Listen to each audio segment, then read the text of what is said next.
जय हिंद दोस्तों, मैं अरविंद जोशी स्वागत करता हूं आप सभी का आपके अपने YouTube चैनल द श्रृंखला क्लासेस पे। दोस्तों, आज मैं जो आपके लिए वीडियो लेकर आया हूं ये है पेपर BEO 2020 16 अगस्त का। 16 अगस्त को जो BEO ब्लॉक एजुकेशन ऑफिसर का जो पेपर हुआ था वो पेपर है। आज हम क्या करेंगे, आंसर की आ गई है, आंसर की आने के बाद हम पेपर को पूरा डिस्कस करेंगे और देखेंगे कि संभावित कट ऑफ क्या रह सकती है और कितना बढ़िया पेपर आया था, कैसा पेपर था, सभी क्वेश्चन को बारीकी से देखेंगे और समझेंगे। तो आइए वीडियो को शुरू करते हैं। चैनल पे नए हैं तो चैनल को सब्सक्राइब कर दें और बेल आइकन दबा दें ताकि ऐसे ही वीडियो आपको मिलती रहे जब भी मैं डालूँ। ओके, तो आइए शुरू करते हैं। दोस्तों, पहला क्वेश्चन हमारे पास है, फ़ारेनहाइट पैमाना में F फ़ारेनहाइट जो वैल्यू दी है वो दिया है 200, इसका मान सेल्सियस में मापना मतलब निकालना है। तो दोस्तों इसके लिए एक फार्मूला होता है, देखिए, Celsius equals to 5/9 into F मतलब फ़ारेनहाइट में जो वैल्यू दी है -32। ठीक है, अगर हम इसको कैलकुलेट करें तो फ़ारेनहाइट की वैल्यू क्या है 200 -32, इसको माइनस कर देंगे तो आएगा 168 और ये मल्टीप्लाई हो जाएगा 5/9 से। इसको करेंगे तो 5 का इसमें मल्टीप्लाई करेंगे तो 840 आएगा, उसको 9 से डिवाइड कर देंगे तो हमारे पास 93.9 डिग्री सेल्सियस ये आंसर आ जाएगा। मतलब आंसर 1 हमारे पास सही हो जाएगा। ओके सॉरी, आगे चलते हैं। आगे हमारे पास क्वेश्चन नंबर 2 है। क्वेश्चन नंबर 2 में देखते हैं। क्वेश्चन नंबर 2 में है, सूची 1 को सूची 2 से मिलान करना है। इसमें कुछ एक सूची में अनुच्छेद दिए गए हैं और उस पर दिए गए हैं कि इस अनुच्छेद में क्या है। तो दोस्तों इसका जो आयोग ने आंसर दिया है वो आंसर है डी नंबर, डी आंसर है। तो डी के अकॉर्डिंग हम लोग मिलाते हैं। ए का 3, ए का उपाधि का निषेध जो है वो है तीसरे नंबर में। बी का 4, बी है जो धार्मिक मामलों में प्रबंधन की स्वतंत्रता वो है चौथे में। अल्पसंख्यक की भाषा का संरक्षण, जो अल्पसंख्यकों की भाषा का संरक्षण है वो है 1 नंबर में। और शिक्षा का अधिकार है 21 में। ठीक है, अनुच्छेद 21 में, तो 2 हो गया। तो इस तरह हमारा ऑप्शन डी है वो सही हो जाता है। ओके, फिर आगे बढ़ते हैं क्वेश्चन नंबर 3 की तरफ। क्वेश्चन नंबर 3 की तरफ हम लोग बढ़ते हैं। तो इसमें क्या है, इसमें कुछ स्टेटमेंट दिए गए हैं, उस स्टेटमेंट को हम पढ़ते हैं और फिर काम करते हैं। ओके, देखिए क्या है। क्वेश्चन नंबर 3 है, भारतीय संविधान के 74वें संशोधन के संबंध में निम्नलिखित में से कौन से कथन सही हैं। तो इसमें क्या है, इसमें जो आयोग का आंसर है वो तीसरा का ए सही दिया गया है। तो हम लोग इसको उसके अकॉर्डिंग देखते हैं। संविधान के एक नई सूची, मतलब कि इसके अनुसार एक नई सूची जोड़ी गई, कार्य प्रणाली की पुनर्संरचना की गई नगरपालिका के, और यह नगरपालिका में महिलाओं के लिए आरक्षण का उपबंध करता है। ओके, तो ये जो हमारा चौथा ऑप्शन है यह केवल कुछ निर्दिष्ट राज्यों में ही प्रयोज्य है। तो ऐसा कोई बात नहीं है, चौथा हमारा गलत है और 1 2 3 सही है। ओके, आगे बढ़ते हैं। आगे हमारे पास है चौथे नंबर का क्वेश्चन है, भारत में निम्नलिखित में से किससे शिशु और अवयस्कों के साथ साथ आर्थिक और सामाजिक योजनाओं के लिए विधि निर्माण की शक्तियां प्रदत्त है। तो इसमें क्या है, केंद्र सरकार राज्य सरकार दोनों को है। आगे बढ़ते हैं। यदि सभी समाज सुधारक, ये क्या है, एक मतलब कंडीशन दे दिया गया है, यदि सभी समाज सुधारक मानवतावादी हैं, सत्य है, अगर ये सत्य है तो निम्नलिखित में से तर्क वाक्यों में से कौन सा सत्य होगा। ओके, तो इसमें जो दिया गया है इसमें डी ऑप्शन सही है। कोई असमाज सुधारक अमानवतावादी नहीं है। ओके, आगे चलते हैं।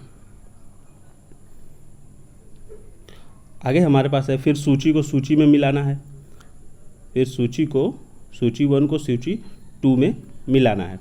तो इसमें देखिए क्या है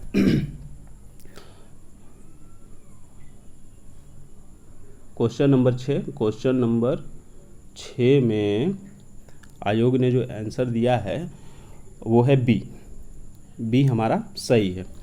अब बी सही है तो ए का क्या है, अंतर्राष्ट्रीय विधि के प्रति आदर बढ़ाना, इसका दूसरा अनुच्छेद 51 ग। बी का चौथा प्राणियों के प्रति दया का भाव रखना।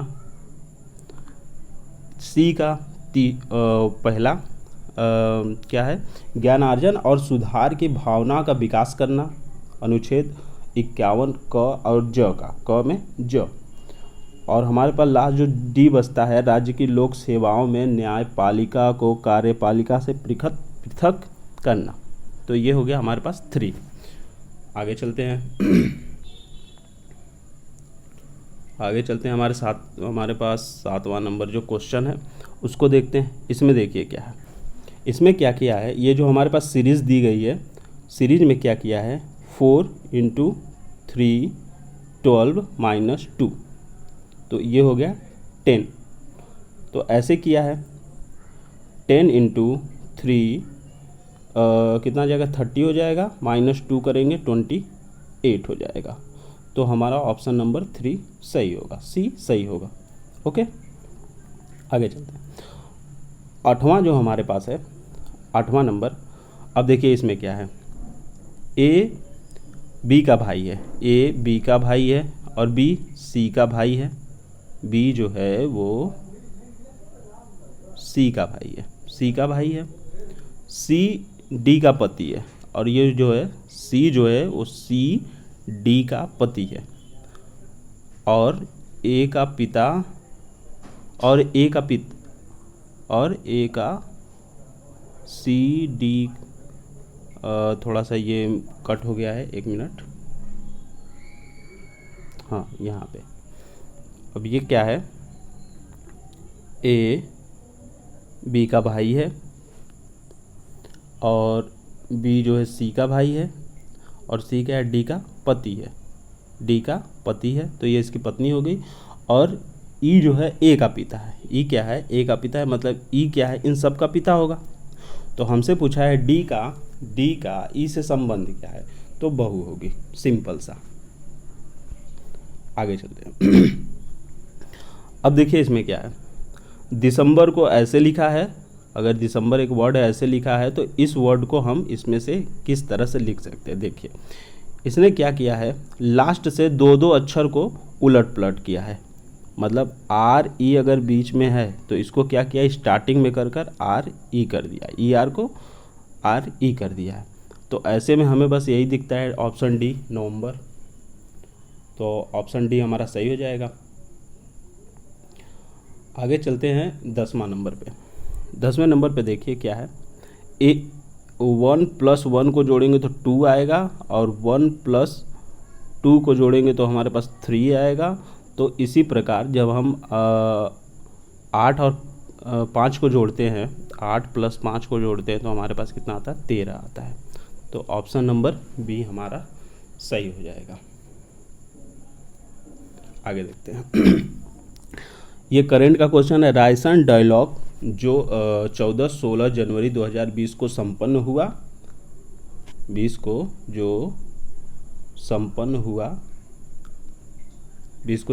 हुआ था, मुख्य विषय क्या था, मुख्य विषय इसका था नेविगेटिंग द अल्फा सेंचुरी। हमारे पास 12वें नंबर का क्वेश्चन, विश्व रैपिड शतरंज प्रतियोगिता जीतने वाली प्रथम महिला, तो ये है 12 नंबर का हमारे पास ए ऑप्शन सही होगा, वो है कोनेरू हम्पी। ये सब बड़े महत्वपूर्ण, काफ़ी अच्छे क्वेश्चन बने हैं दोस्तों। आइए देखते हैं, ये हमारे पास नीति आयोग द्वारा हाल ही में जारी सतत विकास लक्ष्य इंडिया सूचकांक 2019 के अनुसार कौन सा राज्य प्रथम स्थान पे है, तो इसमें केरल जो है वो प्रथम स्थान पे है। उसके बाद निम्नलिखित 14वां नंबर, निम्नलिखित में से किस देश में जनवरी 2020 में भारतीय नौसेना ने ऑपरेशन बनीला प्रारंभ किया था? तो ये है मेडागास्कर में। निम्नलिखित में 15वें नंबर का क्वेश्चन, निम्नलिखित में से किस देश ने दिसंबर 2019 में G20 देशों की अध्यक्षता जापान से प्राप्त की? तो 19 का जापान में हुआ था, तो अब 20 का किस में होगा? तो सऊदी अरब में होगा। आगे चलते हैं, फिर इसमें सूची 1 से सूची 2 में मिलान करना है। अब देखिए इसमें क्या है, इसमें ऊर्जा संयंत्र है और ऊर्जा के प्रकार है। तो इसमें क्या है, जो ये कुदाम कूलम है, ये तो एक तमिलनाडु में आणविक ऊर्जा वाला है, मतलब एटॉमिक एनर्जी वाला है, ठीक है। तो इसमें जो हमारा 16 है, 16 का डी ऑप्शन सही है। तो ए का मिलाएंगे तीसरा में, चमेरा क्या है, जलीय ऊर्जा है। बी का चौथा में ग्वाल पहाड़ी जो है वो सौर ऊर्जा का है। और सी का पहला कुदाम कुलम जो है वो हमारे पास आणविक ऊर्जा है। और पतरातु जो हमारे पास है ये तापीय ऊर्जा है। ओके, आगे चलते हैं। अब देखिए यूपीपीएससी में ऐसे मतलब क्वेश्चंस जरूर आते हैं, आपको अच्छे खासे देखने को मिलते हैं, ये कथन और कारण वाले। तो इसका क्या है, दिया है कथन, दिया है कथन ए। अब इसमें क्या होता है, ए सही है। अब देखते हैं, भारतीय भूगर्भ सर्वेक्षण के अनुसार भारत में सभी कोटि के कोयले का कुल भंडार 293.50 करोड़ टन है। तो ये सही है। देश के कोयले के कुल प्रमाणित भंडार का आधा से अधिक 2 राज्य झारखंड और उड़ीसा में पाए जाते हैं। तो ये भी सही है, मतलब दोनों सही हैं, दोनों सही हैं। लेकिन ए की सही व्याख्या आर की जो सही व्याख्या है वो ये नहीं करता है, या ए की सही व्याख्या आर नहीं करता है। ओके, तो ये कथन हो गया कारण, मतलब कि आर की सही व्याख्या ए नहीं करता है। तो हमारे पास ऑप्शन बी जो है वो सही हो जाएगा। अब देखिए, भारत के निम्नलिखित राज्यों में से कौन सा जनसंख्या की दृष्टि में द्वितीय और क्षेत्रफल की दृष्टि में तृतीय? तो सभी लोग जानते हैं यूपी जो है वो जनसंख्या की दृष्टि में प्रथम है, और जनसंख्या की दृष्टि में द्वितीय कौन सा है? महाराष्ट्र है। द्वितीय कौन सा है? महाराष्ट्र है। तो महाराष्ट्र द्वितीय है, तो ये सही हो गया। और तृतीय स्थान भी यही रखता है, तो उसमें क्या क्षेत्रफल की दृष्टि में। तो आइए, ये ऑप्शन 18वां का डी सही होगा। अब हमारे पास ये फिर आ गया सूची 1 और सूची 2 में मिलान करने के लिए। अब देखिए, जनजातियाँ दी हैं और अवस्थिति दी है, जो उत्तर प्रदेश दिया है, महाराष्ट्र। अब देखिए, ये जो थारू जनजाति है, यहाँ से देखते हैं, थारू जनजाति जो है वो उत्तर प्रदेश और नेपाल के बॉर्डर में निवास करती है। गोंड जनजाति जो है वो मध्य प्रदेश में निवास करती है, ठीक है। तो इसका क्या हो गया, थारू सी का पहला, और गोंड क्या है, डी का दूसरा मतलब कि बी ऑप्शन हमारा सही होगा, क्योंकि डी में डबल नहीं है, बी एक ही है। तो इसके बाद क्या हो जाएगा, ए का मतलब जो जारवा है वो अंडमान निकोबार में हो जाएगा, और जो कुकी है वो हो जाएगा मणिपुर में, ठीक है। आगे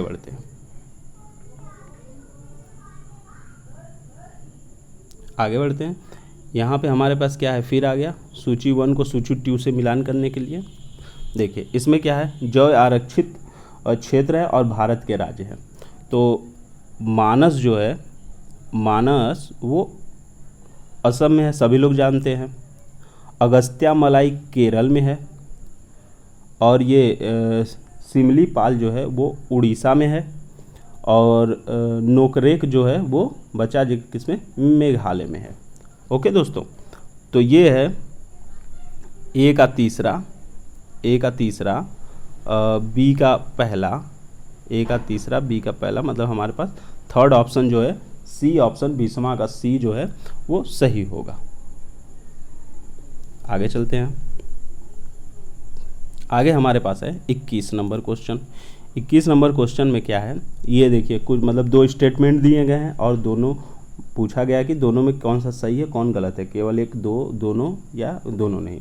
ठीक है, अब देखिए 2011 की जनगणना के अनुसार देश की कुल नगरीय जनसंख्या का 60% से अधिक प्रथम श्रेणी के नगरों में निवास करती है। तो ये बिल्कुल सही है। और दूसरा भी सही है। हाँ, देखिए क्या लिखा है, 2011 में देश में 10 लाख से अधिक जनसंख्या वाले 53 नगर संकुल थे। तो ये भी हमारे पास सही है, मतलब कि आंसर हमारा सी जो है वो सही हो जाएगा। ए और मतलब प्रथम और सेकंड या एक या दो दोनों सही हैं। अब देखिए 2011 की जनगणना के अनुसार भारत के निम्नलिखित राज्यों में से किसमें प्रति 100 बालिकाओं 0 से लेकर 6 वर्ष तक की संख्या पर बालिकाओं की संख्या सर्वाधिक है। बालकों मतलब बॉयज़ जो हैं, ये बॉयज़ की संख्या अधिक है एज़ कम्पेयर टू गर्ल्स। तो ये हमारा राज्य है हरियाणा, क्योंकि हरियाणा में क्या है ना, जो लिंगानुपात है वो काफ़ी अधिक है, मतलब लड़कों की संख्या से लड़कियों की संख्या कम है। आगे चलते हैं। आगे हमारे पास जो है शरीर की सतह से स्वेदन जो पसीना बहता है द्वारा जल की हानि निर्भर करती है। तो वो किस पे करती है? देखिए, पहला वातावरण के ताप पे और या वातावरण की नमी पे, तो दोनों पे ही निर्भर करती है, इसलिए हमारा ऑप्शन सी जो होगा वो बिल्कुल सही होगा। आगे चलते हैं। अब देखिए इसमें क्या, निम्नलिखित में से कौन सा तत्व पौधों में सूक्ष्म पोषक नहीं है? तो हमारे पास जो 24वां का जो है ऑप्शन डी मैग्नीशियम जो है वो नहीं है। नहीं है का नहीं है, ओके। और जो क्वेश्चंस होते हैं नहीं और हाँ वाले, मतलब सत्य नहीं दे दिया जाता है, बच्चे कंफ्यूज होकर हाँ वाले मार कर चले आते हैं, ओके। तो आगे चलते हैं। देखिए हमारे पास जो ये है, होमोग्लोबिन से संबंध में निम्नलिखित में से कौन सा कथन सत्य नहीं है या सही नहीं है? तो इसमें क्या है, यह लाल रंग का होता है, सही बात है। यह फेफड़ों से कोशिकाओं तक ऑक्सीजन का वाहक है, ठीक है। यह कुछ अम्लीय होता है, तो ये कुछ अम्लीय होता है, यही वाला हमारा जो ऑप्शन है यही सही होगा, मतलब यही गलत है। ये कुछ अम्लीय नहीं, यह कुछ क्षारीय होता है, ओके। 7.1 to 7.4 के लगभग इसका जो है पीएच मान होता है। हमारे पास ये क्वेश्चन नंबर 26, क्वेश्चन नंबर 26 में दिया है, रक्त में ग्लाइकोसिलेटेड हीमोग्लोबिन का मापन निम्नलिखित में से किसके प्रबंधन के लिए किया जाता है? तो ये किया जाता है मधुमेह की प्रबंधन के लिए।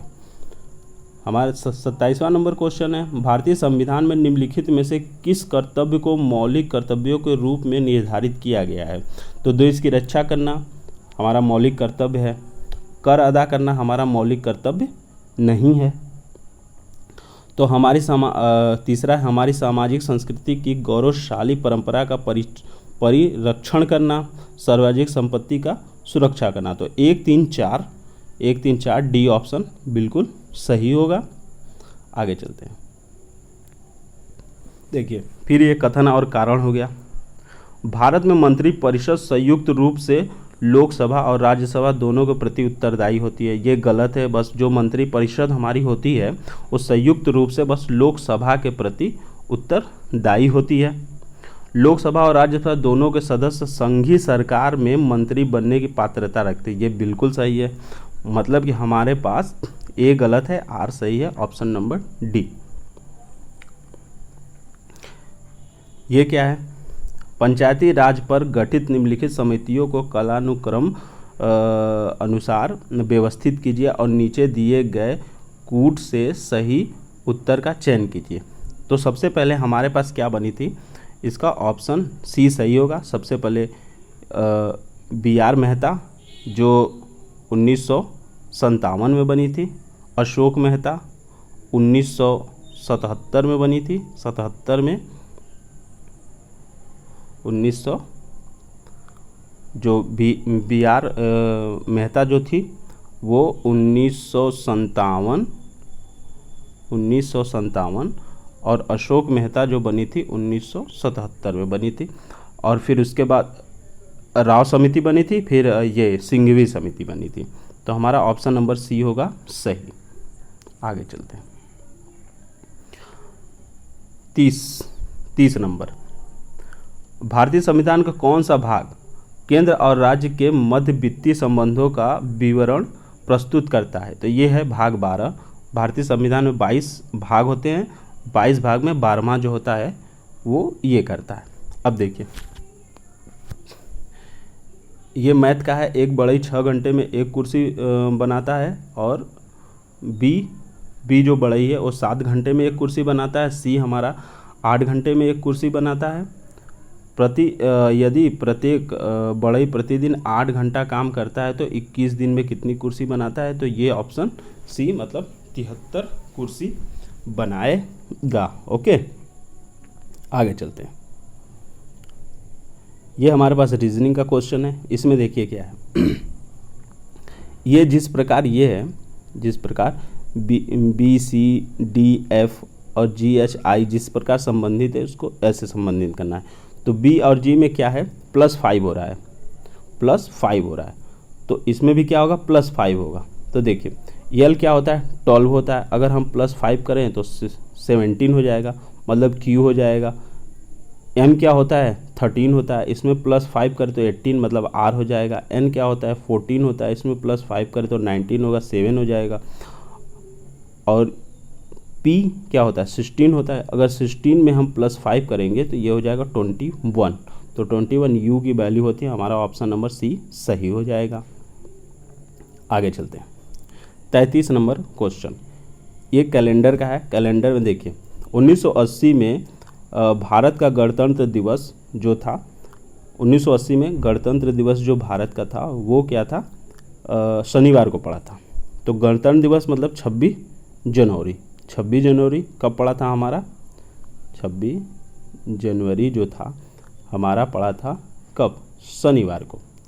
तो पूछ रहा है एक्स का जन्म 3 मार्च को हुआ। 3 मार्च एक्स महोदय जन्मे और 1980 में ही जन्मे थे। तो जन्मे हैं तो वाई एक्स से 4 दिन बड़ा है। तो वाई क्या है, एक्स से 4 दिन बड़ा है। तो वाई के जन्म का दिन क्या होगा? तो इसका ऑप्शन हो गया बृहस्पतिवार आएगा। देखिए अगर इसको हम करें तो 5 दिन इधर हो जाएगा, जनवरी पूरी हो जाएगी। और ये लीप ईयर है तो 29 का महीना होगा। फिर इधर क्या होगा, 3 दिन ये हो जाएगा। तो ये हो जाएगा 3 ये 29 5 34 हो जाएगा, और 34 3 37 हो जाएगा। 37 को 7 से भाग देंगे तो हमारे पास 7 5 35 हो जाएगा। बचेगा हमारे पास 2 बचेगा। तो हम क्या करेंगे, 2 शनिवार प्लस 2 दिन मतलब कि हमारे पास क्या आ जाएगा, मंडे आ जाएगा। अब मंडे से हम 4 दिन पहले चलेंगे। बड़ा होगा तो 4 दिन पहले पैदा हुआ होगा ना, तो बड़ा होगा 4 दिन पहले आएंगे तो हमारा बृहस्पतिवार आ जाएगा। ओके, आगे चलते हैं। अब देखिए इसमें किया क्या है, 34 नंबर में क्या किया है, 5 + 1 कितना आ गया, 5 आ गया। और 5 × 1 और 6 × 1 ये 6 आ गया। दोनों को जोड़कर बीच में लिख दिया है। सेम यही प्रोसेस किया है। 6 × 4 कितना आ जाएगा हमारे पास, 6 चौके 24 आ जाएगा। और हमारे पास ये क्या हो जाएगा, 3 दूना के 6 हो जाएगा। तो हमारे पास 6 इसमें जुड़ जाएगा तो हमारे पास कितना हो जाएगा, 30 हो जाएगा। तो ये हमारे पास 30 हो गया। ओके, 30 हो गया। तो सेम इसी तरह इसको भी करेंगे तो 3 5 15 हो जाएगा, और 4 3 12 हो जाएगा। तो दोनों को जोड़ेंगे तो 27 हमारा बी वाला ऑप्शन आ जाएगा। अब देखिए, अब हमारे पास 5 वर्ष पूर्व ए और बी के आयु का अनुपात ये दिया गया है। तो मतलब कि हम मान लेते हैं 4x और 5x जो है इनकी आयु हो गई। यदि ए का वर्तमान आयु दिया गया है तो अगर हम इसको वर्तमान देखें तो ये हमारे पास हो जाएगा +5 = 29 हो जाएगा। ये इधर जाएगा तो माइनस हो गया 24 हो जाएगा। अब x equal two divided by 4 हो जाएगा, तो ये x की वैल्यू हमारे पास 6 आ गई। अब 6 चौके 24 1 की हो गई और 6 पाँचे 30 1 की हो गई। अब a की वैल्यू 24 वर्ष है और b की वैल्यू, और ये 5 वर्ष पूर्व है, तो 5 वर्ष बाद 29 दिया है, तो इसमें 5 जोड़ा तो 29 हो गया, तो इसमें भी 5 जोड़ेंगे तो कितना आ जाएगा, 35 आएगा। मतलब b की जो आयु है वो 35 वर्ष हो जाएगी। तो ऑप्शन डी हमारे पास सही हो जाएगा। आगे चलते हैं। आगे हमारे पास है 36 क्वेश्चन। ये हमारे पास एक इक्वेशन दिया गया, इसका आएगा 2 आंसर आएगा। अब देखिए ये काफ़ी सिंपल है, कर लीजिएगा आप लोग। ये 3 का क्यूब लगेगा इसमें, और ये हमारे पास 37 नंबर क्वेश्चन है। इसमें क्या है, अगर कोई वृत्त है, वो वृत्त को ऐसे बाह्य एंगल से काटता है, तो हमारे पास ये एंगल पूछता है, तो ये दोनों हम जानते हैं कि इक्वल होते हैं, तो ये 50 का 50 ही आ जाएगा। ओके, आगे चलते हैं। ये कोई संख्या है, एलसीएम हमारे पास कितना दिया है, 84 दिया है, और एचसीएफ जो है हमारे पास, एचसीएफ जो है वो दिया है 21 दिया है, और ये इस मतलब कि ये इन दोनों का अनुपात दिया है, तो हमारे पास जो सबसे बड़ी संख्या होगी वो होगी 84। ओके, आगे चलते हैं। कुछ क्वेश्चन काफ़ी इजी थे, कुछ क्वेश्चन काफ़ी अच्छे भी थे। तो इसमें देखिए, देश के बड़े राज्यों के समूह में भारत के किस राज्य ने वर्ष 2019 में सुशासन सूचकांक में शीर्ष स्थान प्राप्त किया? तो सुशासन में जो शीर्ष स्थान प्राप्त किया है वो किया है तमिलनाडु ने। अब देखिए 40वां नंबर क्वेश्चन, अप्रत्यक्ष करों को प्रतिगामी कर अवस्था क्यों कहा जाता है? तो देखिए इसमें इसलिए कहा जाता है क्योंकि ये सभी आय समूहों पर समान दरों पर लगाए जाते हैं। तो हमारा बी ऑप्शन सही होगा। भारत $5 ट्रिलियन की अर्थव्यवस्था के लक्ष्य को कब तक प्राप्त करेगी? तो ये 2024 तक प्राप्त करेंगे। आगे देखते हैं, निम्नलिखित में से कौन सा कथन 15वें वित्त आयोग के लिए सही नहीं है? सही नहीं है, तो हमारा जो डी ऑप्शन है वो सही नहीं है। आयोग को 30 अक्टूबर 2020 तक अपना प्रतिवेदन प्रस्तुत करने के लिए कहा गया। तो ये हमारा ऑप्शन गलत भी है और यही हमारा ऑप्शन सही भी होगा। आगे चलते हैं। आगे देखिए, ये कुछ शासक है, ये इन शासकों को, ये पल्लव शासक है, इन शासकों को इनके कालानुक्रम अनुसार सुव्यवस्थित करना है। तो सबसे पहले हमारे पास आ जाएगा महेंद्र वर्मन, फिर हमारे पास आएगा नरसिंह वर्मन, फिर हमारे पास आ जाएगा परमेश्वर वर्मन, फिर हमारे पास आ जाएगा लास्ट में नंदी वर्मन। तो हमारा ऑप्शन ए जो है वो सही हो जाएगा, ए जो है सही हो जाएगा। सूची 1 को सूची 2 से मिलाना है। ये हमारे शासक है और ये इनकी पत्नियां हैं। 44 नंबर क्वेश्चन का जो ए ऑप्शन होगा वो सही होगा। इसमें देखिए ए क्या है, ए की पत्नी 3 मतलब कि चंद्रगुप्त की पत्नी कुमार देवी हैं, समुद्रगुप्त की पत्नी दत्ता देवी, चंद्रगुप्त द्वितीय की पत्नी कुबेर नागा, और कुमार गुप्त की पत्नी थी अनंत देवी। कुछ ऐसे भी कभी कभी क्वेश्चंस आ जाते हैं जिस पे लोग ध्यान नहीं देते हैं, बट आप ध्यान दीजिए, ये सब ऐसे आ जाते हैं। अब देखिए इसमें क्या है, सारे सुमलित हैं, एक सुमलित नहीं है, तो ये ऑप्शन सी सुमलित नहीं है, मोहम्मद अली जिन्ना वाला। बाकी सारे जो ये समाचार पत्र हैं और इसके संस्थापक हैं ये सारे सही हैं, सुमलित है। आगे चलते हैं। आगे सूची 1 को सूची 2 में फिर मिलाने की बारी आ गई। तो इसमें 46 नंबर क्वेश्चन का जो हमारे पास ए ऑप्शन है वो सही है। ए ऑप्शन क्या है, ये है ताजुल मासीर दूसरे नंबर पे हसन निज़ामी, ये हो गया। बी का तीसरा बी है खजाइन उल फतूह, ये है अलिया बिन ये है बी का तीसरा नंबर अमीर खुसरो, और ये सी चौथे पे जाएगा, और हमारे पास जो डी है वो पहले पे जाएगा। तो आप लोग देख लीजिएगा, ऐसे इसको मिलान करना होता है। आगे देखते हैं। सूची 1 को सूची 2 से फिर मिलान करना है। 47 का हमारा ऑप्शन ए जो है सही होगा, ये तीसरा होगा। एंड्रयू फेजर जो है वो पुलिस आयोग के थे। और बी का 1 होगा एंटनी मैकडोनल्ड जो है वो अकाल आयोग। और सी का दूसरा होगा कोलिन स्कॉट जो हैं वो होगा सिंचाई विभाग के थे। और थॉमस रॉबर्ट जो थे वो हमारे पास रेलवे के थे। ओके, आगे चलते हैं हम। दोस्तों वीडियो पसंद आ रहा है तो प्लीज़ लाइक कर दें और चैनल को सब्सक्राइब करें ताकि आपका ज़्यादा से ज़्यादा सपोर्ट मिले। और सब्सक्राइब करते समय बेल आइकन को ज़रूर से ज़रूर दबाएं ताकि ऐसी वीडियो आपको निरंतर मिलती रहे।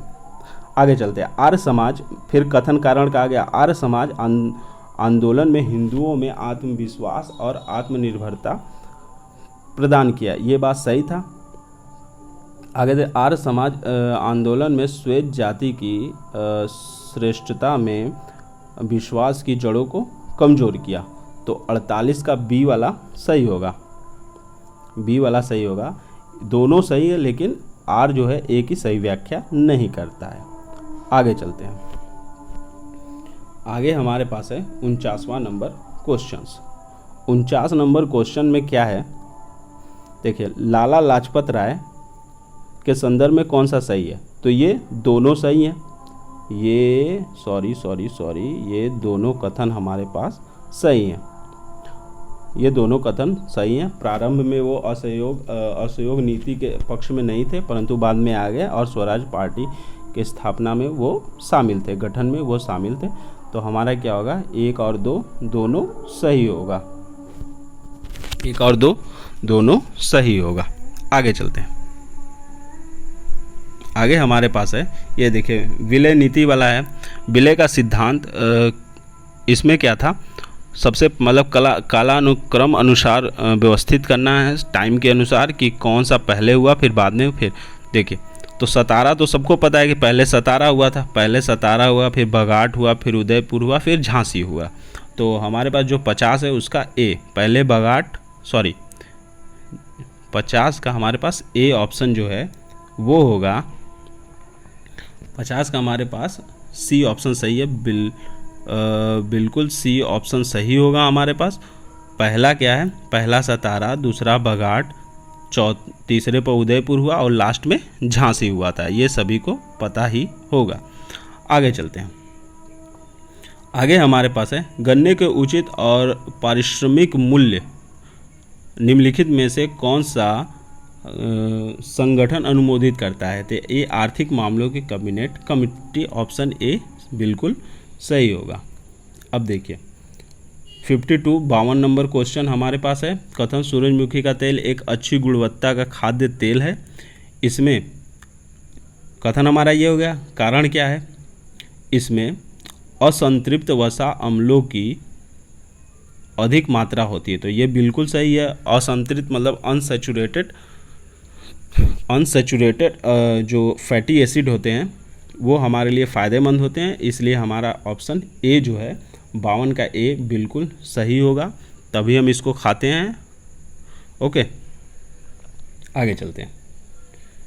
ये हमारे भारतीय रिजर्व बैंक द्वारा 5 दिसंबर 2019 को घोषित नीति में जो रेपो रेट और रिवर्स रेपो रेट दर था वो क्रमशः क्या थे, तो ऑप्शन नंबर सी 5.15% तथा 4.9% था, उस टाइम की बात है। ठीक है, आगे देखते हैं। उपभोक्ता मूल्य सूचकांक के संबंध में निम्नलिखित कथनों पर विचार करें तथा नीचे दिए गए कूट में सही उत्तर का चयन करें। तो इसमें यही है, देखिए क्या है, यह वस्तु एवं सेवाओं के मूल्य परिवर्तन की गणना करता है, बिल्कुल सही है, गणना करता है। इसकी गणना आर्थिक सलाहकार का कार्यालय औद्योगिक नीति एवं प्रोन्नति विभाग द्वारा किया जाता है, ये भी बिल्कुल सही है। भारतीय रिजर्व बैंक द्वारा मौद्रिक नीति बनाते समय इसका प्रयोग मुद्रास्फीति माप हेतु किया जाता है, तो ये बिल्कुल गलत है। तो हमारा 1 और 2 ऑप्शन ए बिल्कुल सही होगा। 55 नंबर देखते हैं। सॉफ्टवेयर एवं बिजनेस प्रोसेस आउटसोर्सिंग उद्योग का सबसे बड़ा केंद्र उत्तर प्रदेश कि निम्नलिखित शहर ये है किस में है, नोएडा में है, सभी जानते हैं। आगे चलते हैं। अब देखिए 56 का क्या है, 56 उत्तर प्रदेश में निम्नलिखित क्षेत्र में से किसमें अन्ना प्रथा उस क्षेत्र के कृषि एवं वानिकी के विकास के लिए अभिशाप है। तो ये हमारे पास उत्तर प्रदेश बुंदेलखंड इसका आंसर हो जाएगा। अब देखिए ये क्या है, सूचीबद्ध मतलब ये जिला है, उत्तर प्रदेश के जिले हैं और लोकप्रिय उत्पाद हैं। तो इसमें कौन सा नहीं मिला हुआ है, तो कन्नौज इत्र सही है, बुलंदशहर चीनी मिट्टी सही है, चित्रकूट लकड़ी के खिलौने सही है। तो ये हमारे पास जो डी है यही ऑप्शन सही होगा, क्योंकि प्रतापगढ़ में अमरूद जेली नहीं आंवला फेमस है। प्रतापगढ़ का आंवला, वहाँ पे आंवला का सबसे ज़्यादा उत्पाद होता है। अब देखिए ये कुछ हमारे पास जनजाति हैं, अगरिया, बैगा, भुइया, ये सब जनजाति हैं। ये उत्तर प्रदेश के सोनभद्र जिले में ज़्यादातर जनजाति पाई जाती है और ये यहीं की हैं। निम्नलिखित में से कौन सा फास्फेटिक जैव उर्वरक है, तो ऑप्शन डी वेस्कुलर और बुस्कुलर माइक्रोराइजा। तो यही हमारा ऑप्शन नंबर डी सही होगा। 60वां का हमारे पास देखिए क्या है, निम्नलिखित उगमों में मतलब सूची 1 को सूची 2 से मिलाना है। तो इसमें जो है बी ऑप्शन ताज बेगम ठुमरी ठप्पा, यही मतलब कि ये मतलब सही नहीं है, लेकिन यही सही होगा क्योंकि लिखा सुमिलित नहीं है। ओके, बाकी सब सही है। एक और हमारे पास सूची 1 सूची 2 से मिलाना है। इसमें देखिए क्या, इसमें लेखक के नाम है और उनके उपनाम है। अब देखिए सूर्यकांत त्रिपाठी निराला, ये क्या है, ये अपने निराला नाम से फेमस थे। रघुपति सहाय, जो ये सहाय जी थे, सहाय जी ये फिराक गोरखपुरी से, और वैजनाथ मिश्र नागार्जुन से, और धनपत राय जो थे, ये धनपत राय को सभी लोग जानता है, मुंशी प्रेमचंद। ओके, तो हमारे पास बी का क्या था, चौथा, बी का चौथा और सी का दूसरा, सी का दूसरा, बी का चौथा, तीसरा। ठीक है, तो ऑप्शन नंबर सी हमारे पास 61 का ऑप्शन नंबर सी हमारे पास सही हो जाएगा। आगे चलते हैं। आगे हमारे पास फिर ये दिया है, पहला और दूसरा दोनों को दिया है और दोनों ही हमारे सही है। क्या दिया, स्वच्छ भारत मिशन संपूर्ण समुदाय के सामूहिक व्यवहार परिवर्तन पर केंद्रित है, सही है। अधिकांश लोगों के लिए खुले में शौच करना उनके नियम प्रातःकाल भ्रमण, फसलों की देखभाल तथा सामाजिकता का हिस्सा है। तो ये भी सही है भाई, ग्रामीण लोग इसीलिए तो इसलिए भी बाहर जाते होंगे, तो शायद क्या जाते ही हैं। ठीक है, स्वच्छ भारत मिशन संपूर्ण समुदाय के सामूहिक व्यवहार का परिवर्तन पर केंद्रित है। जब सभी का व्यवहार चेंज होगा तभी हमारा भारत स्वच्छ बनेगा और सब लोग को मिलकर हमारे भारत को स्वच्छ बनाना है। अब देखिए, ग्रीस पीस इंडिया द्वारा जनवरी 2020 में जारी रिपोर्ट के अनुसार भारत के 287 नगरों में निम्नलिखित में से कौन सा सर्वाधिक प्रदूषित रहा। तो ये हमारे पास प्रदूषित नगर है, ये झरिया झारखंड का है। तो यही सबसे ज़्यादा प्रदूषित रहा। अब देखिए, बिम्स्टेक का जो सम्मेलन हुआ था तो उसमें इसमें 2 कथन दिए गए हैं, तो दोनों में कौन सा, और ये कब हुआ था, 13 और 11-13 दिसंबर 2019 को। तो ये हुआ था हमारा, पहला है काठमांडू में, तो ये बिल्कुल गलत है, ये नई दिल्ली में हुआ था। और ये इसका मुख्य उद्देश्य पारिस्थितिकी दृष्टिकोण से जलवायु परिवर्तन के साथ साथ अधिक लचीलापन के लिए उष्ण कटिबंधीय छोटे जोत धारक कृषि प्रणाली में सुधार करने हेतु अनुभवों को साझा करना। तो ये हमारा ऑप्शन नंबर 2 सही है। तो इसमें क्या होगा, केवल 2 सही है। आगे बढ़ते हैं। 65 है, सूची 1 को सूची 2 से नहीं मिलाना है। तो पहला का जो हमारे पास हो जाएगा, पेरिस जो है वो सीन नदी पे है, और ये हमारे पास बैंकॉक नदी पे जो हमारा होगा ये हो जाएगा हमारे पास 65 का ये चाओ फ्राया हो जाएगा। और ये हमारे पास एसेंसियन जो होगा सियन जो होगा ये पराग्वे नदी पे हो जाएगा, और किंशासा जो हो जाएगा ये जायरे यानी कांगो नदी पे हो जाएगा। तो हमारा यही वाला ऑप्शन सही होगा, मतलब कि सी ऑप्शन बिल्कुल सही होगा। आगे चलते हैं। आगे ये क्वेश्चन बड़ा मतलब कि बहुत मस्त क्वेश्चन है। ये एक बहुत बार मतलब यूपी पीएससी में, यूपी पीसीएस या यूपी पीएससी के किसी भी एग्ज़ाम्स में आते रहते हैं।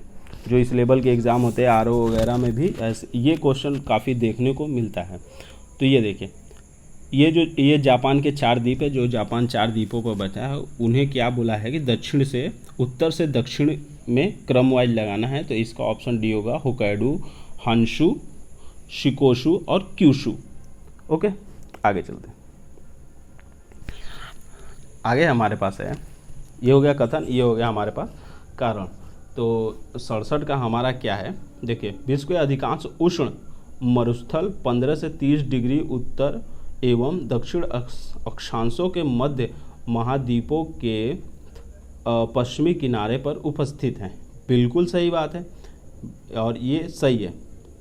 व्यापारिक पवनें जैसे जैसे पश्चिम की ओर जाती हैं उनकी नमी और आर्द्रता में कमी आती है। ये भी सही है, उनकी नमी और आर्द्रता में कमी आती है, इसलिए बारिश नहीं हो पाती है।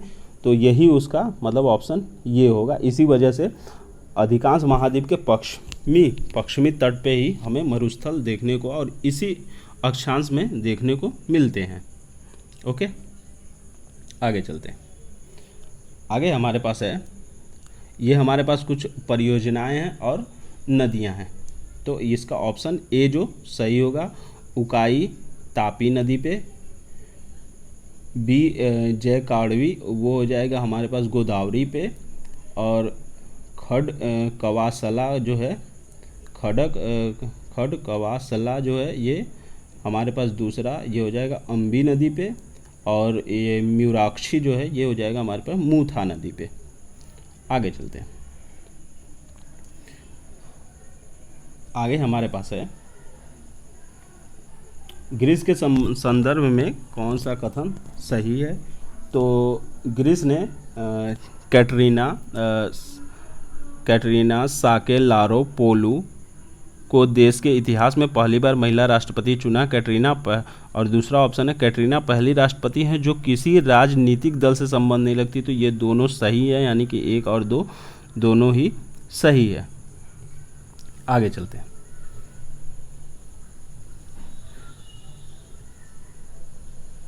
आगे चलते हैं और ये हमारे पास क्या है, ये देखिए, ये कोयला क्षेत्र है और अवस्थित कहाँ है। तो 70 का जो हमारा है वो ऑप्शन ए सही है, मतलब कि सब मिलन है। माकुल असम में है, नामचित अरुणाचल प्रदेश में है, गिरिडीह जो है वो झारखंड में है, और सोहागपुर जो है वो मध्य प्रदेश में है। आगे चलते हैं। अब देखिए, 2 रेलगाड़ियां हैं, एक ही दिशा में जा रही हैं। जब 2 रेलगाड़ियां हो एक ही दिशा में जाती हैं तो उनका जो स्पीड है वो एक दूसरे से माइनस हो जाता है। तो 90 - 70 हो जाएगा, 20 हो जाएगा। तो 1 किलोमीटर में तो इसको क्या है कि हमें देखिए मीटर में आंसर दिया और सेकेंड में एक आदमी है उसको पार कर देती हैं। तो हम क्या करेंगे, 5/18 से मल्टीप्लाई कर देंगे। तो ये हमारे पास क्या आ जाएगा, ये हमारे पास स्पीड आ जाएगी। ठीक है, अब क्या है कि 18 से हमको क्या करना होगा। अब देखिए स्पीड आ गया, ये टाइम हो गया, तो ये हमें डिस्टेंस निकल जाएगा। तो 18 से 18 कट जाएगा, 100 मीटर हमारे पास क्या आ जाएगा, ये हो जाएगा ऑप्शन बी सही हो जाएगा। अब देखिए 72 में क्या है, 72 में 20% का उसको लाभ होगा। किसी वस्तु को बिक्री मूल्य के 1/4 पर बेचने पर विक्रेता को 10% की हानि हुई। यदि उसे मूल बिक्री मूल्य पर बेचा जाता है तो लाभ या हानि होगी। तो 20% का उसे लाभ होगा। आप लोग निकाल लीजिएगा, उम्मीद करता हूँ आप लोग अच्छे से निकाल लेंगे और निकाल कर हमारा जो है कमेंट करिएगा। ओके, कि यही आंसर होगा और हम सही बताए हैं। अब देखिए इसमें क्या है, यदि मूलधन पे क्या है कि 5% प्रति वर्ष की दर से दूसरे वर्ष में 420 हमको मिलता है।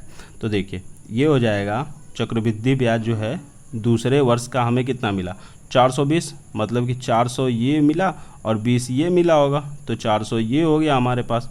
अब क्या है, अब हमारे पास x कोई संख्या, कोई मतलब x हमारा मूलधन है, मूलधन हमारा x है, तो x पर हम 5% x का जो 5% ये हो गया। अब देखिए क्या हो, x का 5% इक्वल्स टू 400। अब ये इधर जाएगा तो ये हो जाएगा 40,000 हो जाएगा। अब x इसे मल्टीप्लाई है, यहाँ जाकर डिवाइड हो जाएगा, तो ये हमारे पास 8,000 बच जाएगा। तो ये हमारा ऑप्शन जो है डी वाला सही हो जाएगा। अब देखिए, वित्त वर्ष 2019-20 के लिए केंद्र सरकार ने राजकोषीय घाटे को कितने प्रतिशत तक सीमित करने का लक्ष्य रखा है, तो ये हमारा हो जाएगा जीडीपी का 3.3%। 74 का ऑप्शन ये हमारा जो होगा ए ऑप्शन होगा, वो सही होगा। निम्नलिखित 75 क्वेश्चन, निम्नलिखित में से कौन सा राज्य भारत की धारणीय विकास लक्ष्य सूचकांक 2019-20 के शीर्ष 5 राज्यों की सूची में नहीं है, तो ये हमारे पास गुजरात है, ये नहीं है, बाकी सभी हैं। आगे चलते हैं। अब देखिए, इनको क्या है, इनको आपस में मिलाना है, मतलब पहले कौन सी संस्था बनी, हाँ ठीक है, कालक्रमानुसार। तो इसका क्या है, पहले हमारा क्रिसिल बनी थी, फिर उसके बाद हमारे पास ICR बनी थी, फिर केयर बनी थी, तो हमारा 76 का ऑप्शन ए जो है वो बिल्कुल सही होगा। आगे चलते हैं। इसमें देखिए क्या है, भारत में सार्वजनिक क्षेत्र के बैंकों का हाल ही में किए गए एकीकरण का अनेक लाभ लक्षित है। तो हमारे लाभ जो है, ये चारों हमारे लाभ जो है लक्षित हैं। पैमाने की मितव्ययिता और पूंजी तक आसान पहुंच, व्यापक भौगोलिक क्षेत्र तक विस्तार, विश्व स्तरीय आकार के बैंक, तो ये हमारे पास सभी सही है। सप्तसहस्री संहिता उपनाम निम्नलिखित में से किस ग्रंथ का है, तो ये है महाभारत का सप्तसहस्री संहिता।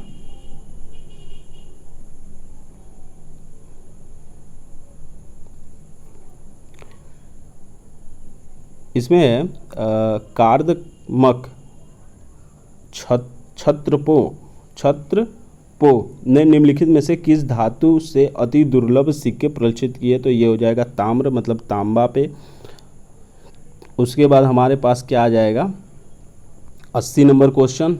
80 नंबर क्वेश्चन में सूची का मिलान करना है, तो हमारा क्या होगा, ऑप्शन बी सही हो जाएगा।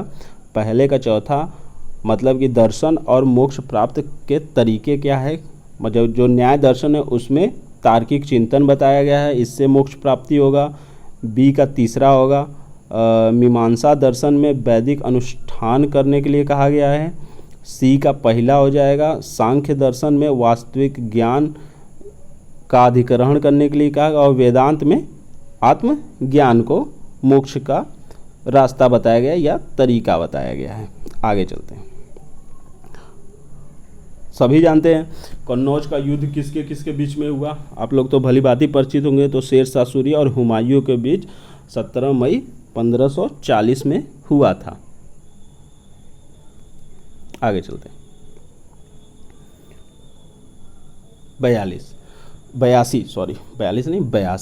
82 में क्या है कि जो 1922 में असहयोग आंदोलन हुआ था, उसे गांधी जी ने क्यों वापस ले लिया था, तो चौरी चौरा का कांड हो गया था, इसीलिए वापस ले लिया था। और 83 क्वेश्चन है, गदर पार्टी में निम्नलिखित में से कौन सा संबंधित नहीं है, तो खुदीराम बोस जो है इससे संबंधित नहीं है। निम्नलिखित में से कौन सा सुमिलित नहीं है, तो कूका आंदोलन सुमिलित नहीं है, ये 1871 और 72 में हुआ था। ये कूका जो आंदोलन है, बाकी सभी सही है। कूका आंदोलन 71 और 72 में 1800 में हुआ था। आगे चलते हैं।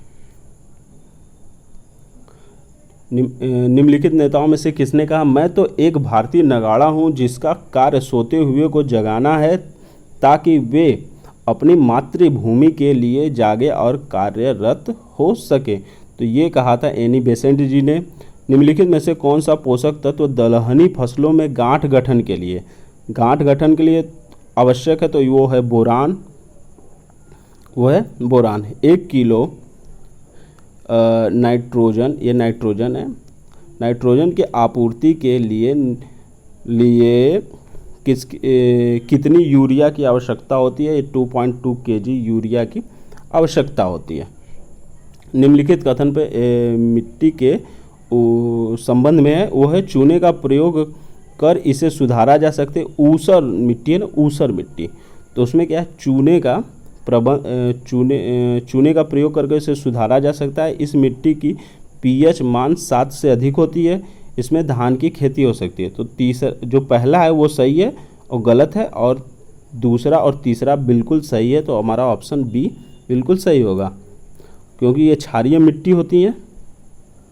ये जो मिट्टी होती है ये क्षारीय होती है, इसलिए pH मान 7 से अधिक होता है, और इस मिट्टी में धान की फसल को किया जाता है, मतलब उगाया जा सकता है।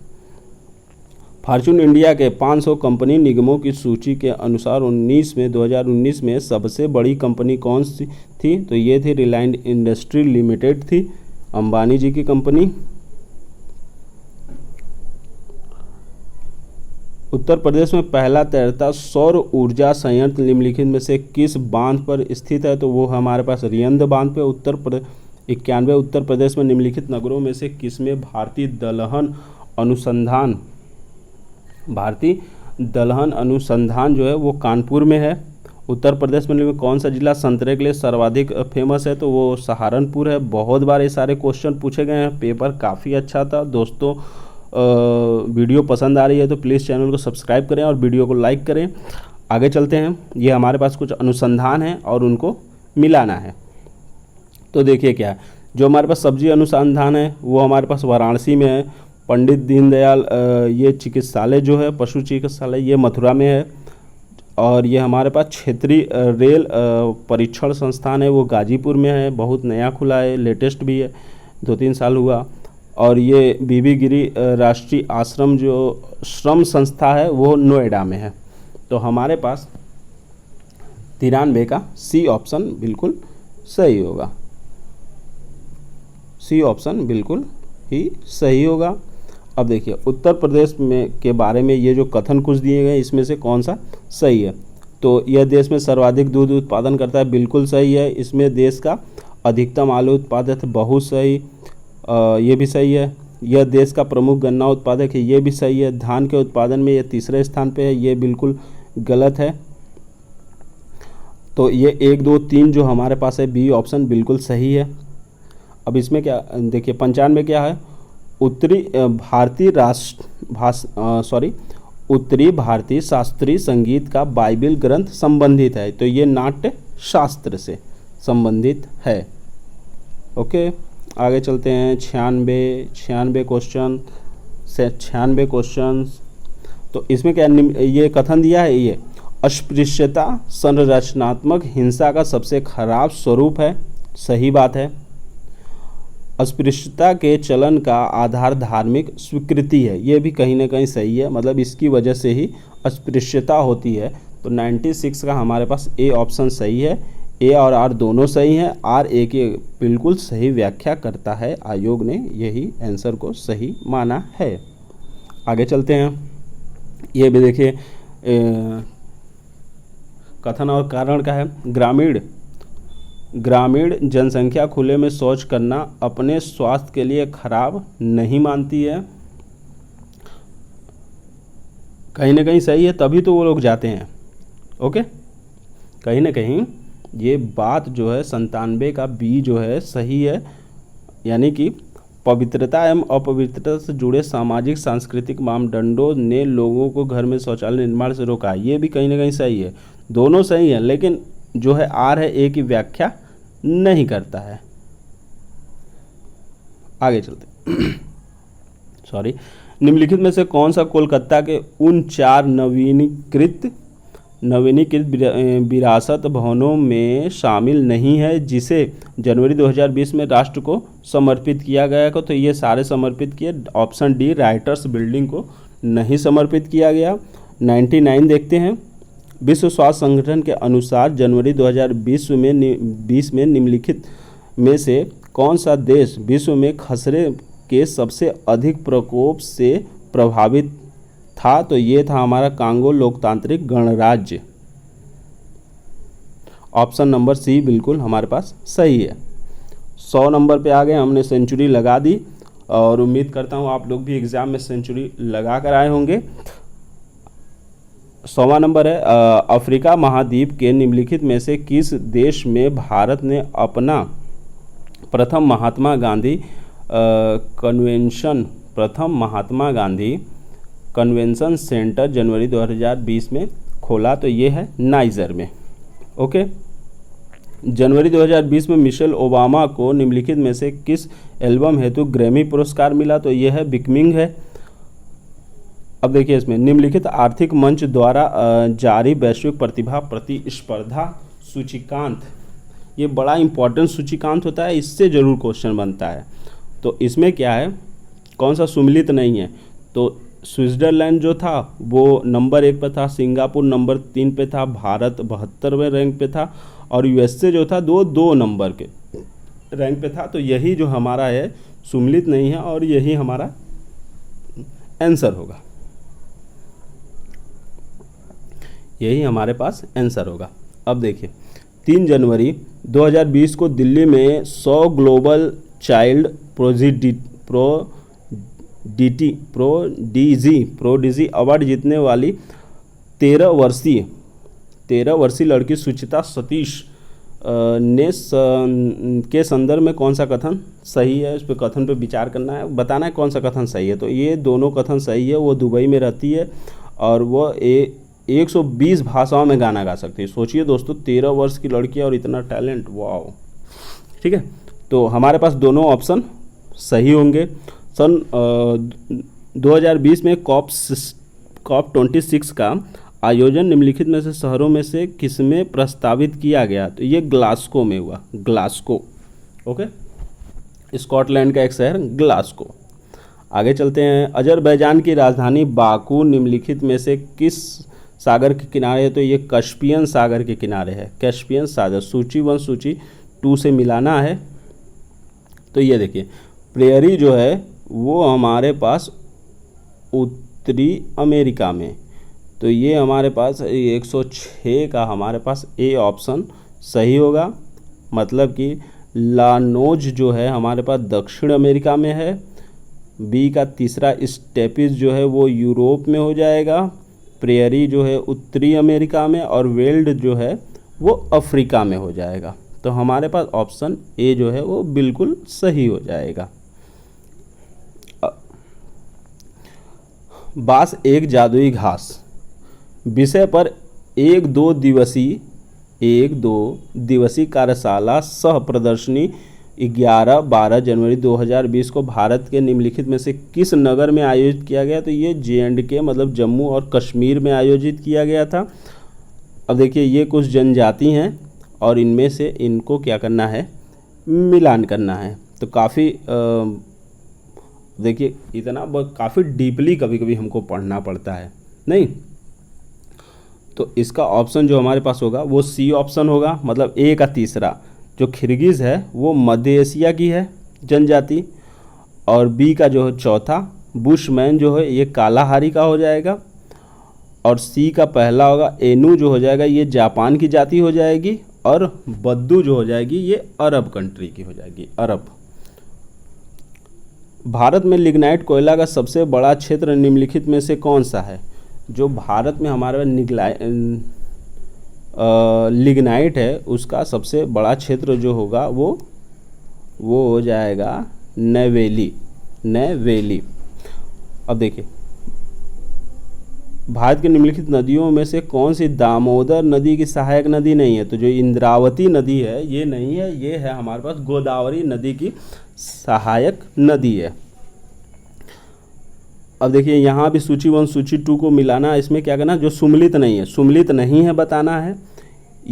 ये सारे सुमलित हैं, ये सभी सुमलित है। ये जो जवाई है, जवाई परियोजना, ये तमिलनाडु में नहीं है, ये है राजस्थान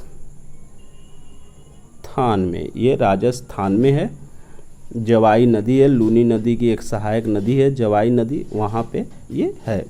ओके, आगे बढ़ते हैं, फिर देखते हैं यहाँ क्या है, ये कौन सा कथन सही है। तो ये पहला वाला कथन सही है। भारत में उड़ीसा राज्य क्रोमाइट का सबसे बड़ा उत्पादक है, बाकी सभी गलत हैं।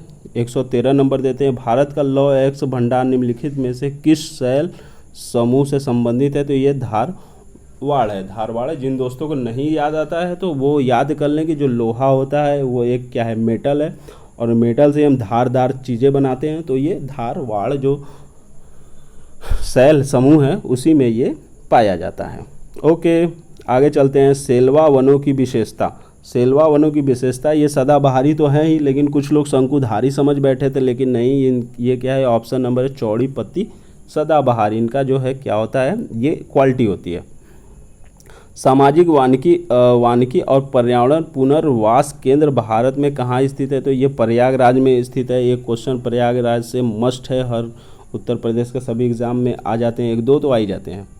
अब देखिए, भारत में पर्यावरण सुरक्षा अधिनियम निम्नलिखित में से किस वर्ष में पारित हुए। तो ये 1986 में पारित हुआ था। क्या 86 में पारित हुआ था पर्यावरण सुरक्षा अधिनियम। हमारे पास है 2011 की जनगणना के अनुसार निम्नलिखित में से कौन सा जनसंख्या घनत्व की दृष्टि से घटते हुए क्रम में है। मतलब सबसे ज़्यादा जनसंख्या घनत्व बिहार में सबसे ज़्यादा है, फिर पश्चिम बंगाल, फिर केरल में, फिर उत्तर में। तो हमारा ऑप्शन डी बिल्कुल सही होगा। आगे चलते हैं। ये हो गया घटना और ये हो गया यौगिक। तो अम्लीय वर्षा किससे होते हैं, सल्फर डाइऑक्साइड से होते हैं। प्रकाश रासायनिक धुंध जो होते हैं असंतृप्त हाइड्रोकार्बन से होते हैं। होमोग्लोबिन के साथ कार्बन मोनोऑक्साइड सबसे तीव्र गति से जो है कि वो रिएक्शन करता है। ओजोन परत का क्षरण जो है वो क्लोरोफ्लोरोकार्बन से होता है। आगे चलते हैं। माइकोराइजा एक सहजीवी संबंध है, तो ये कवक और पौधे के बीच संबंध है और दोनों में से किसी को ये हानि नहीं पहुंचाता है। लास्ट हमारा क्वेश्चन है 20 नंबर क्वेश्चन। दोस्तों, वीडियो पसंद आए तो वीडियो को ज़रूर से लाइक करें और चैनल को सब्सक्राइब करें, सपोर्ट करें, ताकि हम आपको ऐसे ही वीडियो देते रहें। और कमेंट करके ज़रूर बताएं कि वीडियो कैसी लगी, ताकि और आपके कमेंट से हमारा हौसला अफजाई होता है, मतलब हौसला बढ़ता है। अब देखिए क्या है, ये विटामिनों के बारे में ये निम्नलिखित में से कौन सा कथन सही है। तो इसमें क्या है, सही नहीं है। तो हमारे पास डी ऑप्शन होगा। विटामिन के जल में घुलनशील है, नहीं। बस विटामिन बी और सी जो होते हैं वो जल में घुलनशील होते हैं। बाकी विटामिन